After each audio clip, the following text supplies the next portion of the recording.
Welcome everybody to a straight shoot, quick shoot. Today we're going to be talking about the Bloodline and who is going to be dethroning the Bloodline, but we're going to be a little bit more specific. We're not talking about the entire Bloodline as a faction. We're talking about the Usos, who are on one of the most legendary runs as tag team champions in WWE history, of course, also being the unified Raw and SmackDown tag team champions.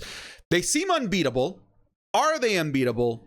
And if they are beatable, who could beat them? That's what we're going to be discussing today. Some options that we're going to throw out there as potential contenders to maybe the Bloodline as a whole, but really, again, we're going to be focusing in on the Usos here.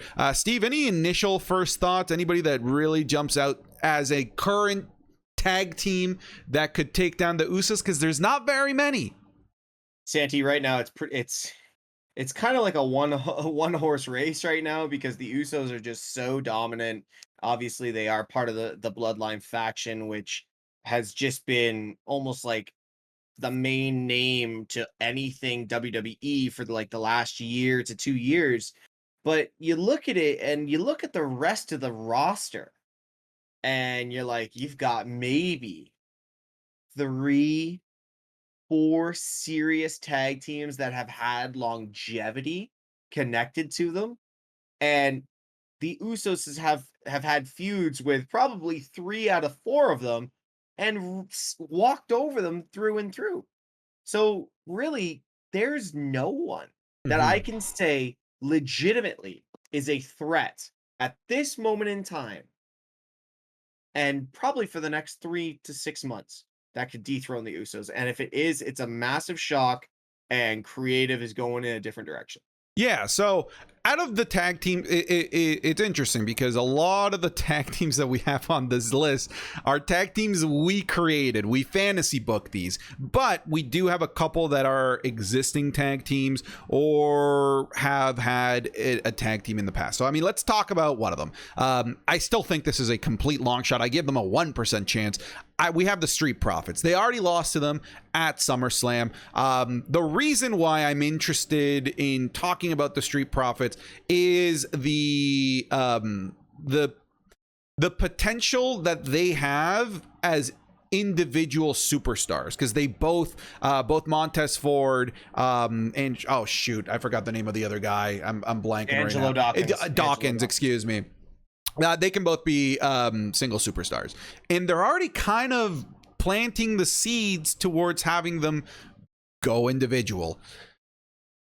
Do we see them get one more crack at the Usos? And if they do get another crack at the Usos, is it even realistic to think that they could take the championships from them? Because I don't even think that they're worth discussing as genuine contenders.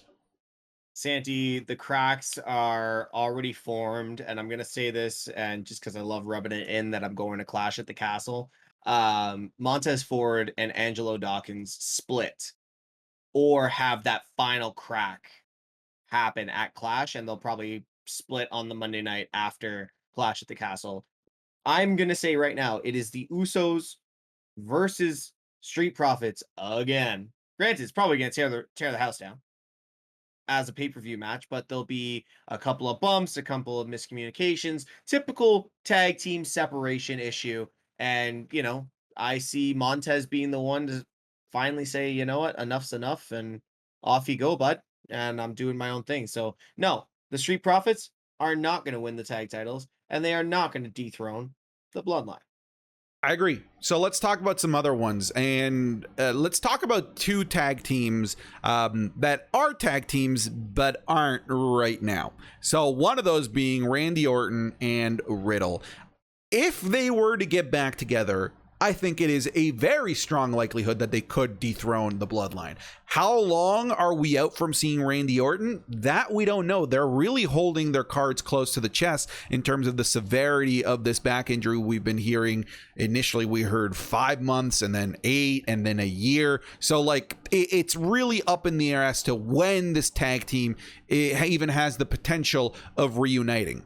That being said, in my opinion, if they reunite, you're not going to get a bigger pop than Randy and Riddle winning those championships again. So if they bring them back together, I put them at nearly 100% as nearly 100% likelihood that they're going to defeat the Bloodline and the Usos for the tag team championships. But the problem is that it could be so far out that maybe the Usos aren't champions anymore by then. Yeah, no, Santi, I completely agree with you. Like it is, it's almost like you just cut the video now, but it is Randy and Riddle. Like that is the tag team with the connection with the fans, the connection with each other, and literally probably the best feud that everybody wants to see when it comes to going after the Usos and those unified tag titles.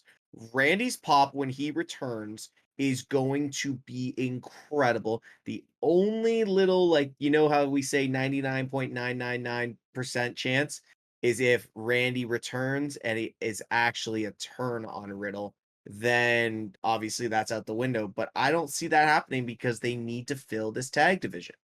Yeah, I'm with you, and it doesn't seem like Randy has any interest on a personal level to turn on Riddle. I think he was having the most fun he's had in a very long time as a WWE superstar. So if he does return, I could see Randy lobbying to continue the tag team relationship that he had with Riddle. Another similar tag team, but I don't think that they're as high up there in terms of likelihood to dethrone the Usos, and that is the New Day. With Big E returning, I don't see Xavier Woods and Kofi Kingston being a threat, but the moment, and fingers crossed, because I really hope he's able to continue his career, the moment Big E returns back to the main roster and the New Day, it's going to be huge. And maybe you don't want to put Big E right back into the world title picture, but if you want to cement a monumental return from a career-threatening injury, what better way to do it than to dethrone one of the most successful tag teams of the last 20 years in the Usos? I would peg this, if Big E returns and reunites with the New Day and goes after the Usos, I see this at around 85% chance likelihood that they defeat the Usos. Yeah, absolutely. And I agree with that too. Like they've had some of the greatest tag matches we've seen in years between the Usos and the New Day. The only concern I have with this is they're really, really, really trying to push the New Day down a couple of pegs, especially with what we saw the other week on SmackDown with the Viking Raiders absolutely destroying Xavier Woods, and kind of Kofi Kingston not being anywhere near that. We still have the issue with Big E's broken neck and not knowing what the severity and what the return time is. Granted, the pop would be amazing. I have a feeling we're going to see some massive pops at Mania next year, but I would love to see it in the way you just described it. But again, it's one of those ones where the two that are actually the tag team now aren't doing it for me, and there's nothing to believe and to push me into believing that they could actually be the ones to Yeah. do it. Yeah, I think you and I are in agreement. It's only with Big E. That's it. Yeah. Yeah. And it's just such a weird spot for the tag team division to be in, because you've got two cornerstones of the division in Randy and Riddle and the New Day being handicapped by arguably the most important aspect of both of those teams being out for the foreseeable future. This is another reason why I see the Bloodline and the Usos holding the tag team championships potentially for another year, because it's such a thin division because of injuries right now. Now, what do you do to overcome injuries and deal with the fact that a lot of your cornerstone tag teams are done? Steve, you create new tag teams, and that's what we've done. And we've created a couple of tag teams here that we'd like to talk about. And you know, I'll let you have the floor with you, the one that you threw out, and that was Drew McIntyre and Sheamus, because there's something here, both in terms of challenging the Usos, but then also challenging Roman Reigns. So they can be the feud with the Usos could be a stepping stone towards a feud with Roman Reigns, kind of like mini boss and then final boss. Yeah, listen, the relationship between Drew and Sheamus, not just off camera, because we know they are very, very close friends, but what they have being able to build between each other as rivals and tag on a show is just quality. Those guys can beat the shit out of each other for 30 minutes on a SmackDown, and they'll go tag with each other the next week as if nothing happened. It's a very traditional UK Irish style, which is brilliant. And this is why I believe that if we want to see a legitimate force go after these tag titles, which makes sense because you can book this com- completely different after they win it and go after Roman and his title. Like you said, it is a stepping stone. Have Drew and Sheamus win the tag titles, but almost like we saw a couple of years ago, I can't remember who it was, but they raised the tag titles and one of them was a champion already, and the one looking down was just looking at that world title right away. I can't remember what that segment was, but I remember it was there. Uh, Help me in the comments. But Drew and Sheamus having their arms raised with Roman at ringside, and both of them just eye Roman. That is just pure gold. And then they do like a tournament thing where they get drawn together to go as number one contenders or something like that. That is good booking, and that screams Triple H as well. That screams Triple H's era of booking. Maybe not his current booking, but is his era of booking, which I really like the idea of. Yeah, and you know what's interesting about this, and it's kind of goes into the tag team that I've created, is that it's almost as if the best way to dethrone the Usos is to create a storyline where they go for the Usos first and then tackle Roman. Right? It's the bloodline is so interconnected now, where Roman Reigns helps the Usos retain and vice versa. The Usos help Roman retain. So it's almost as if you have to build a tag team that is designed to go after both entities of the bloodline, the Usos and Roman Reigns. And I do believe that you're right. I think Drew and Sheamus do make an interesting enough tag team to go after both aspects of the bloodline in the Usos as well as Roman Reigns. And the team I've created does the same thing. Now, I've created the tag team of Seth Rollins and a returning Cody Rhodes, where Rollins already alluded to it, that he wants to turn his eyes towards Roman Reigns and the Universal Championship. Lest we forget that Seth Rollins defeated Roman Reigns earlier this year. It was a backlash, one of those pay-per-views, I can't quite remember which one it was, by disqualification because he got in Roman's head. It's the only crack we've seen in the foundation of Roman Reigns and the bloodline over the last year and a half that Roman has been champion. So if Rollins created the crack in Roman Reigns, who's the crack in Rollins? The crack in Rollins is his arch nemesis of the year, Cody Rhodes. I can see a storyline where Rollins is going after Roman Reigns, and of course the Usos keep getting in the way. Who comes back?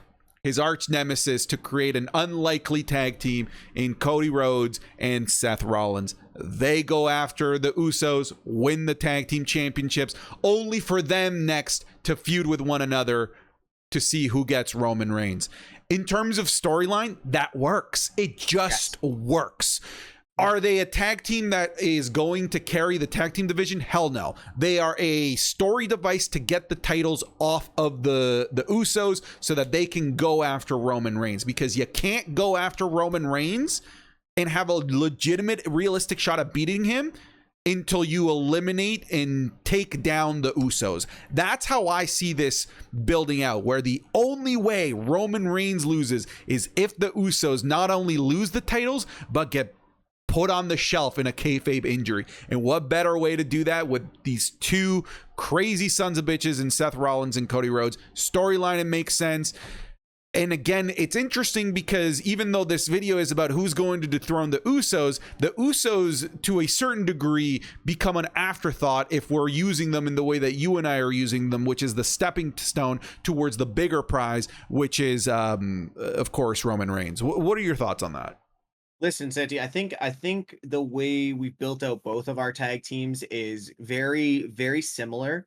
Having the rivalry, but also having that ability to really tell a much larger story when it comes to, we're not just coming for two of you, we're coming for the entire group.